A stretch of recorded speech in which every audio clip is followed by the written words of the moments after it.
اور مطلب میں اب ظاہر ہے چونکہ اس میں پاکستان سے فلائٹ تھی تو 100% پاکستانی لوگ ہی تھے، بٹ وہ اتنا گندا کر دیتے ہیں bath room immediately with in 10-15 minutes, آپ کا باتھ روم شدید گندا ہو جاتا ہے، اور وہاں پہ وضو کرنے کی جگہ بھی نہیں ہوتی، کیونکہ اس کا جو کموڈ ہے اور جو بیسن ہے وہ اتنا چھوٹا ہوتا ہے کہ اس میں آپ پراپر طریقے سے وضو نہیں کر پاتے ہیں، جتنی بھی آپ کوشش کر لیں وضو آپ سے ہو ہی نہیں پاتا وہاں پہ، تو پھر بوتلوں کے تھرو کرنا پڑتا ہے، اور احرام بھی گرتا ہے کبھی، مطلب اگر فرش پہ وہاں پہ پانی پڑا ہوا ہے یا چھینٹے پڑ جائیں گے تو پھر آپ کا احرام بھی ناپاک ہونے کا خدشہ ہوتا ہے۔ تو میری یہ ریکمنڈیشن ہے کہ تمام وہ لوگ جو عورتیں جو مرد اب جانا چاہ رہے ہیں تو وہ کوشش کریں کہ وہ گھر سے ہی احرام باندھ لیں صاف ستھرے طریقے سے، اور آرام سے کمفرٹیبل ہو کے آپ جہاز میں بیٹھ جائیں، تاکہ آپ کو احرام باندھنے کی اور یہ ساری ہسل نہ کرنی پڑے وہاں پہ، اور آپ بہت اچھے طریقے سے جدہ پہنچ جائیں گے۔ جدہ پہنچ کے جب آپ کا جہاز لینڈ ہوتا ہے تو تقریباً آپ کو کسٹم سوری امیگریشن ڈیسک تک جاتے ہوئے آپ کو ایک کم و بیش 40-45 منٹ لگ جاتے ہیں، اگر رش زیادہ ہو تو کبھی گھنٹہ بھی لگ جاتا ہے، اور اسی طرح لگیج ریسیو کرتے ہوئے آپ کو مزید 1 گھنٹہ لگ جائے گا۔ تو اس طرح ہے کہ اگر آپ ٹوٹل یہ سفر کیلکولیٹ کریں تو تقریباً 9 سے 10 گھنٹے کا یہ سفر ہے، اسلام آباد سے لے کے جدہ تک کا۔ سفر بہت کمفرٹیبل تھا، اوور آل کوئی مسئلہ نہیں تھا، جو مطلب ایک صاف ستھرا جہاز تھا، بہتر تھا، بٹ یہ ہے کہ آپ اس دوران سفر اگر پانی کم استعمال کریں، کیونکہ اس سے وضو ٹوٹنے کا خدشہ ہوتا ہے، تو آپ کوشش کریں کہ جب آپ جہاز سے اتر جائیں تو پھر ہی آپ اس کو وہ پانی اور کھانا پینا استعمال کریں۔ ویسے بھی جب آپ عمرے کے سفر پہ ہوں تو کوشش کریں کہ کم سے کم کھانا کھائیں، اور کم سے کم اپنی جو ضروریات ہیں ان کو کریں،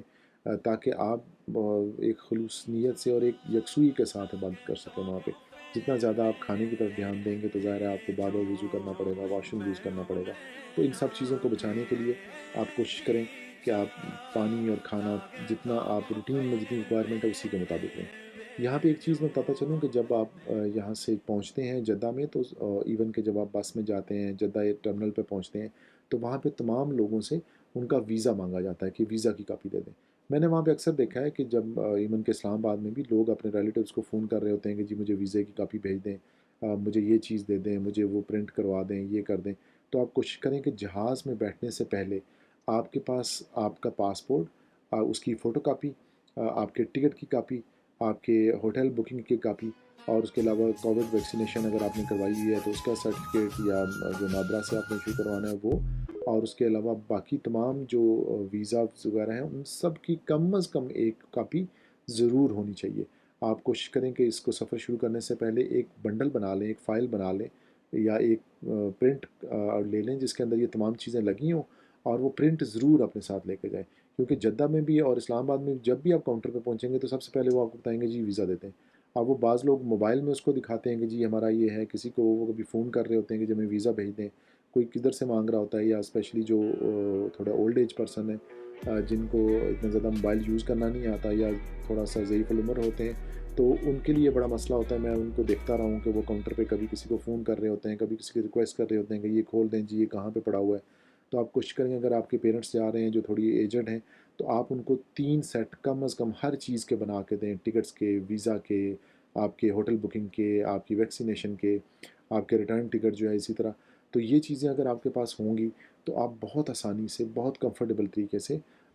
وہاں پہ امیگریشن سے پاس کر دیں گے۔ میں آپ کو ایک چیز ویسے بتاتا چلوں کہ جب آپ جدہ سے ایئرپورٹ سے اپنا سامان لیں گے تو آپ نے کوشش کرنی ہے کہ آپ اپنے سامان کو دیکھ لیں کہ اگر اس کے ساتھ کوئی ٹائی اس طرح کی ہوئی ہے، انہوں نے زپ ٹائی لگائی ہوئی ہے، لائک تھریڈ کوئی باندھا ہوا ہے وائٹ کلر کا، یا رنگ ریڈ کلر کا، یا براؤن کلر کا، تو اس کا مطلب ہے کہ آپ کے سامان کے اندر کوئی ایسی چیز ہے جو کہ کسٹم والوں کو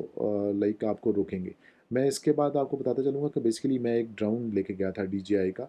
اور جدہ ایئرپورٹ پہ جب میں اترا تو میں نے اس وقت نوٹس نہیں کیا، میرے جو ہینڈ بیگ تھا اس کے ساتھ انہوں نے ایک زپ ٹائی لگائی ہوئی تھی، اور جب میں وہاں سے نکل کے باہر جا رہا تھا تو مجھے کسٹم والوں نے روک لیا، اور مجھے انہوں نے بتایا کہ جی آپ کے سامان کے اندر کچھ آئٹمس ہیں، ہم نے چیک کرنا ہے۔ اور وہ انہوں نے مجھ سے جب سامان چیک کیا تو اس میں سے سیدھا انہوں نے ڈرون نکال لیا، انہوں نے کہا کہ جی آپ اس ڈرون کو رجسٹر کروا دیں۔ اب رجسٹریشن کا تو ایسا مسئلہ نہیں تھا، رجسٹریشن بھی میں نے کروا دیا، مجھے انہوں نے ایک پیپر بھی دے دیا کہ آپ کسٹم آفس سے کلیکٹ کر لیں، بٹ انفارچونیٹلی پرابلم یہ تھا کہ چونکہ میں احرام باندھے ہوئے تھا اور مجھے عمرہ کے لیے جانا تھا تو وہاں پہ پھر حصل میں جلدی میں وہ نہیں کر سکا۔ اور میرا ڈرون وہیں پہ رہ گیا سعودی عرب میں ہی۔ البتہ میں نے اپنے فرینڈس کو پھر بتا دیا، اپنے ڈاکومنٹس دے دیے، تو انہوں نے وہ کلیکشن کر لی وہاں پہ۔ بٹ اگر آپ کے سامان کے ساتھ کچھ ایسا تھریڈ یا ٹائی آپ دیکھتے ہیں یا کچھ اس طرح ہے، تو آپ کوشش کریں کہ پھر اس کو اوائڈ کریں یا پھر اس کو ڈراپ کر دیں ٹائی کو کس طرح سے، تاکہ کسٹم والے آپ کو تنگ نہ کریں اور آپ آسانی سے وہاں سے چلے جائیں۔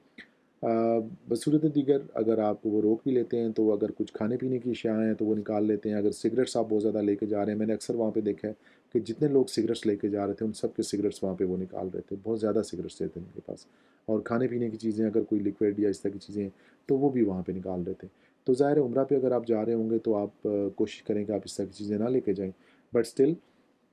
اگر آپ چاہ رہے ہیں کہ آپ لے کے جائیں تو پھر ان چیزوں کا خیال رکھیں جو میں نے آپ کو بتائی ہیں۔ تو یہ تھا جی ہمارا اسلام آباد سے جدہ کا سفر، جس کے اندر جو مجھے مطلب میں نے سوچا کہ یہ چیزیں ہونی چاہیے، میں نے بڑے تھوڑا کرسپ وے میں آپ سے بریف کر دیا۔ اور امید ہے کہ جو اگلا ہمارا وی لاگ ہوگا اس کو آپ انجوائے کریں گے، کیونکہ وہ ہوگا جدہ سے مکہ کا سفر، اور پھر مکہ پہنچ کے ہمیں کیا کیا مسئلے مسائل آئے اس کے اوپر ہم بات کریں گے۔